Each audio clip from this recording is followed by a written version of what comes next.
El molino hidráulico de Cubo. A diferencia de los molinos de viento, típicamente cartageneros, este molino movía una piedra para moler trigo gracias al agua que caía por gravedad. Observamos el trazado de la acequia que conducía el agua hacia el molino. También la alberca o depósito de agua que se sitúa antes de la boca de este molino. Este molino, construido en el siglo XIX, cuenta con un cubo de 77 centímetros de diámetro interior, con una altura de 12 metros y con una piedra de 1,20 metros.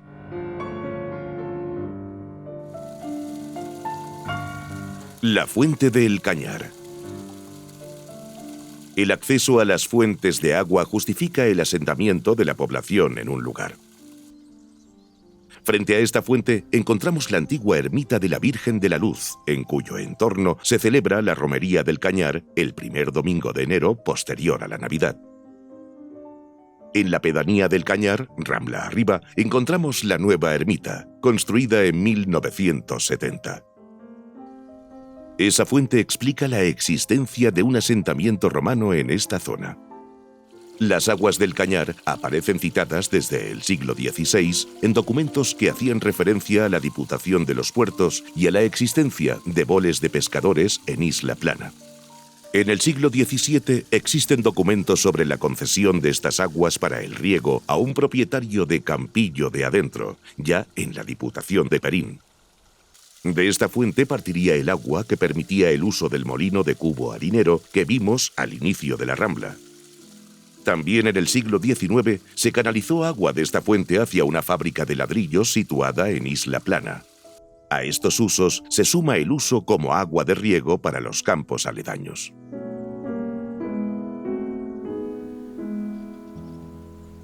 La noria de sangre. Las norias de sangre, también llamadas en el rural cartagenero norias de tiro o aceñas. Estas norias eran movidas por tracción animal, elevando el agua de acuíferos que no estaban a una gran profundidad.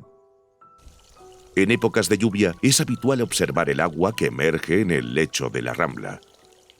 Llegaron a existir cerca de 20 norias de tiro en esta Rambla. La llegada de la electricidad en la década de los 80 del pasado siglo y la sobreexplotación de los acuíferos causaron su desaparición. Por suerte, podemos disfrutar de una de estas norias restauradas.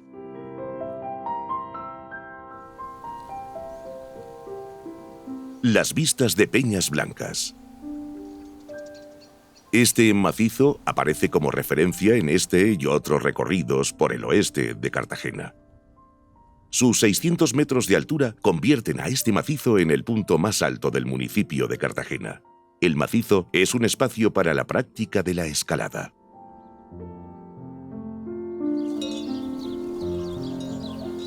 El ganado.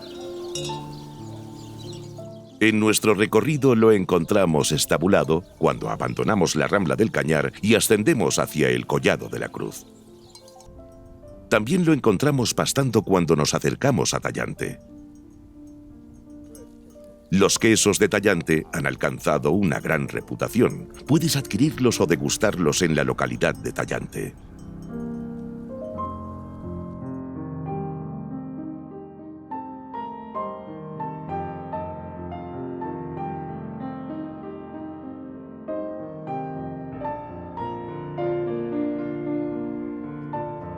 La floración del almendro.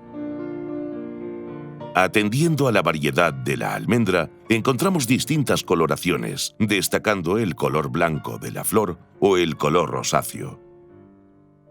Cuando termina el periodo de floración y los almendros pierden su flor, la caída de la flor nos ofrece estampas de una gran belleza. Son varios los miradores para disfrutar del paisaje del almendro en flor. Destaca el contraste con los campos agrícolas roturados, con la hierba que crece a sus pies o con otros elementos del paisaje que destacan por su singularidad.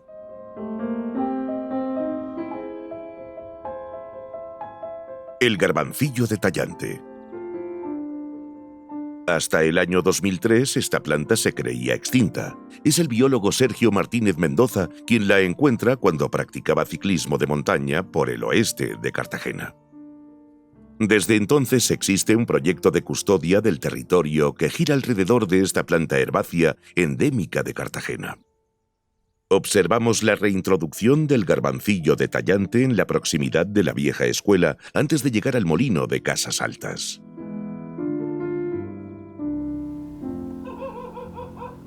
Los molinos. Un recorrido por el municipio de Cartagena nos permite observar esta tipología de molino de viento. Los molinos cartageneros son diferentes a otras tipologías de molinos existentes en España. En el trazado del sendero encontramos el molino de Casas Altas. Recomendamos localizar cerca del trazado, a no más de 1 kilómetro, el molino de Subiela. Preciosa su estampa entre los almendros en flor. Desde él divisamos Peñas Blancas, estampa omnipresente en el oeste del municipio de Cartagena. Otro molino que podemos ver al término o al principio del sendero que conecta Tallante con la Rambla del Cañar es el molino de Molero Pérez. Como en otros casos, es necesario indicar que estos molinos se encuentran en propiedades privadas. A estos molinos se suman antiguos pozos de agua, pozos que encontramos en diferentes estados de conservación.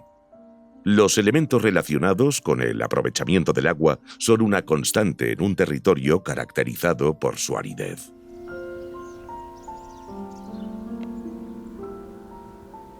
Los garroferos.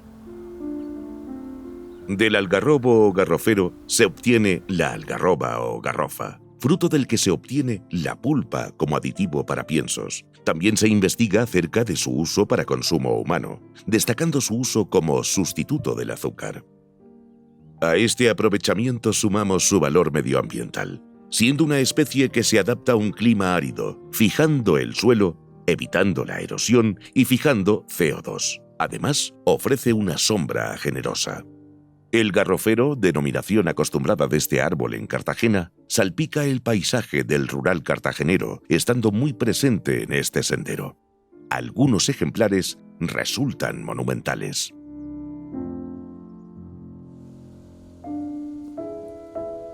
La ermita de San Antonio de Padua. Es el fin o el inicio de nuestro trayecto. Existen referencias de esta ermita desde finales del siglo XVIII.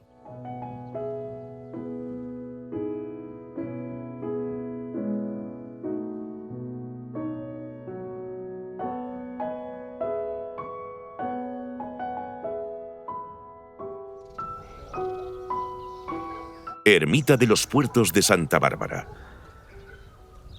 La ermita se construye en 1745. Su fachada era originalmente blanca, revocándose con marmolina tras la última reforma.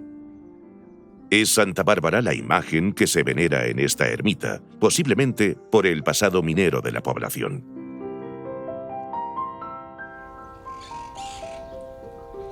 El Molino de Santa Bárbara.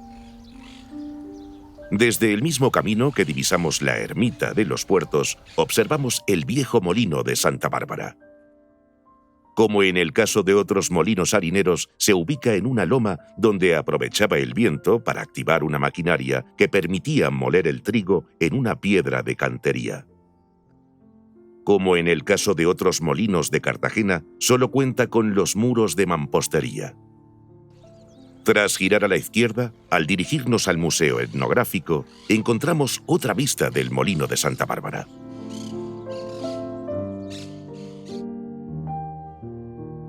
El Museo Etnográfico del Campo de Cartagena. El Museo Etnográfico del Campo de Cartagena merece una visita independiente. Es posible encontrar a vecinos y vecinas manejando el esparto, elemento esencial en la economía del rural cartagenero en el siglo XIX y en buena parte del siglo XX. También es posible encontrar a vecinas trabajando el bolillo, preparando mantelerías y lencerías que componían el ajuar del hogar. El Museo Etnográfico destaca por la contribución de la vecindad a su fondo museístico, mostrando útiles, enseres y mobiliario que forman parte de su imaginario familiar, también del imaginario de quienes visitan este museo.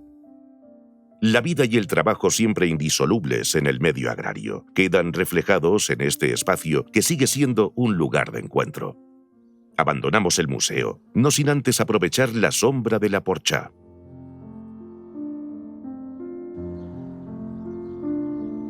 La noria de sangre de los marines. Las norias de sangre, también llamadas en el rural cartagenero norias de tiro o aceñas. Estas norias eran movidas por tracción animal, elevando el agua de acuíferos que no estaban a una gran profundidad.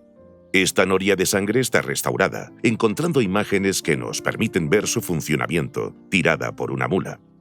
Los arcaduces, denominados aquí arcabuces, son de cerámica, sostenidos con una maroma de cuerda. Junto a la noria, en una zona de huerto que resulta muy agradable, encontramos un pozo de agua. Al fondo volvemos a divisar los restos del molino harinero de Santa Bárbara.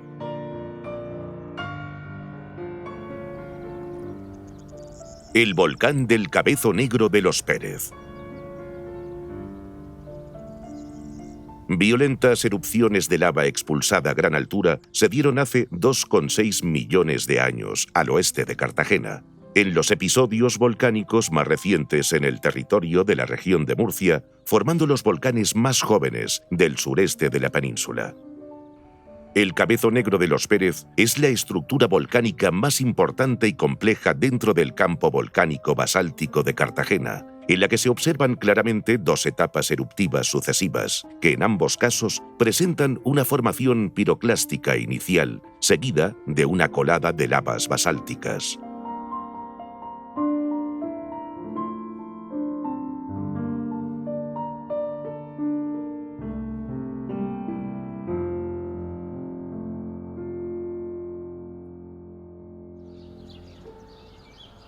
Parroquia de Nuestra Señora de la Piedad de Perín. Existe constancia de un edificio religioso en este enclave desde 1600. El edificio actual se construye sobre los restos de una ermita y posiblemente sobre los restos de un cementerio. El contraste cromático del blanco y el azul, así como su buen estado de conservación, confieren un atractivo especial a este templo. Entre otros elementos singulares, destacan el reloj de la iglesia y la estrella de David que adorna la espadaña.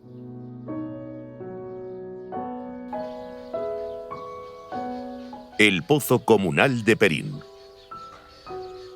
Sobre el lecho de la Rambla se construye un pozo comunal.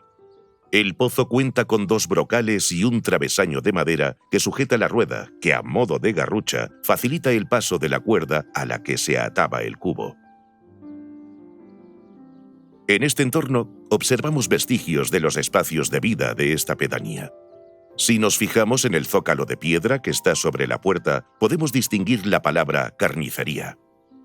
Como en otras construcciones abandonadas, es recomendable observarlas a cierta distancia por el peligro de desprendimientos.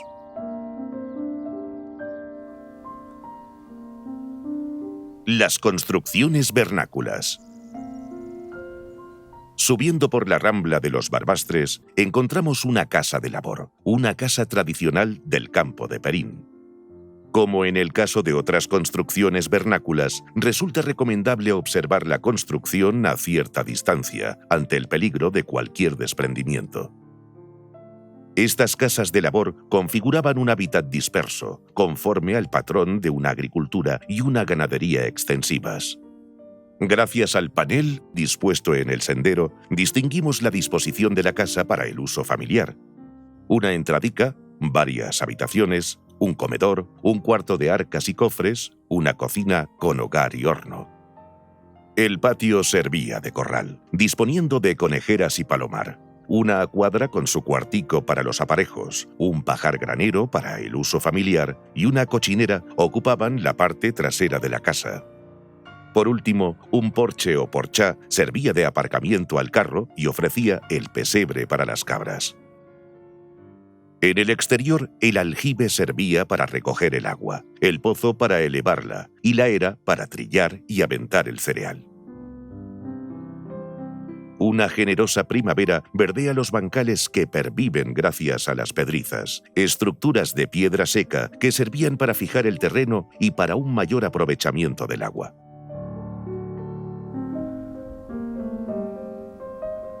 El Mirador de las Palmeras.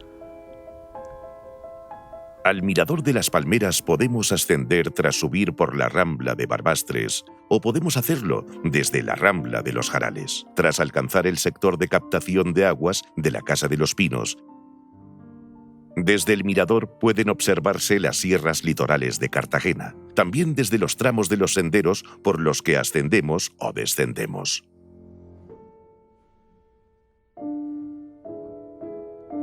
El depósito de Juan Paca o de Perín.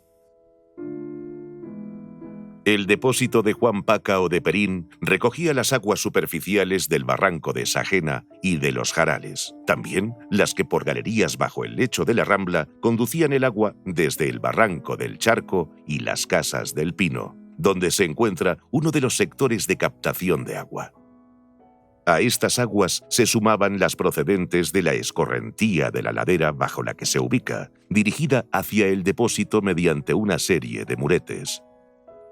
El depósito es de planta rectangular y cuenta con una capacidad de 3.000 metros cúbicos.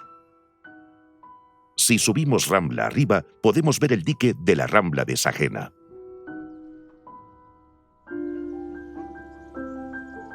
Los acueductos.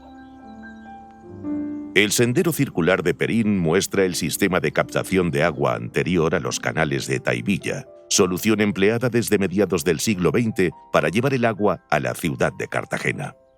Este sendero también nos ofrece vistas de los acueductos que en la década de los 40 del pasado siglo construye la mancomunidad de los canales de Taivilla. Elegimos el momento de la floración del almendro para disfrutar de las vistas del acueducto de Perín, construido sobre la Rambla de Benipila y sobre la carretera RM-E26. A poca distancia encontramos el acueducto de la Rambla de los Jarales, también engalanado por los almendros en flor. Cerca de allí encontramos algún ejemplar de garrofero o algarrobo, árbol que forma parte del paisaje rural cartagenero y que ha constituido un recurso de gran valor para sus habitantes.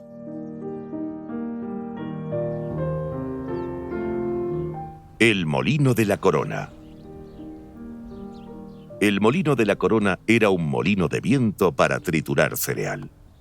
Gracias a la fotografía de Carlos Romero, recogida en el libro sobre los molinos cartageneros de Catalina Agüera Paredes, podemos observar el molino en funcionamiento, también la vida que existía alrededor del mismo.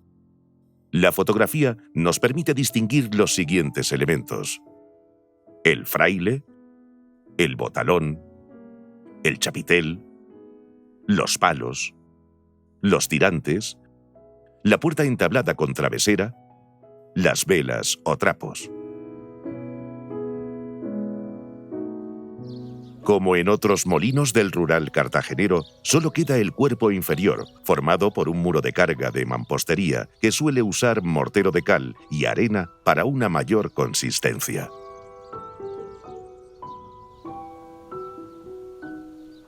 El huerto o casa del inglés. La Sociedad de Cartagena Water Works, domiciliada en Manchester, más tarde denominada como The Cartagena Mining and Water Company Limited, tuvo como objetivo abastecer a la ciudad desde la localidad de Perín, a unos 16 kilómetros al oeste de la ciudad, concretamente en el paraje conocido como Huerto o Finca del Inglés, en la que se ubica su sede, un edificio modernista construido por los arquitectos Tomás Rico y Francisco de Paula Oliver. Este último es padre del poeta Antonio Oliver, pareja de Carmen Conde, y junto a ella, fundador de la Universidad Popular de Cartagena. Estos dos arquitectos son esenciales en el urbanismo de la ciudad de Cartagena, siendo además los arquitectos del Palacio Consistorial. El director gerente, al menos durante un tiempo, fue Mr. Otto Leverkus. Otto Leverkus fue padre de William Leverkus, cónsul británico que en la Guerra Civil tuvo un papel fundamental ayudando a huir a un gran número de personas. La casa de los ingleses, conocida también como el Castillo de Perín, se construyó cuando Guillermo en Cartagena, estaba al frente de la Compañía de Aguas.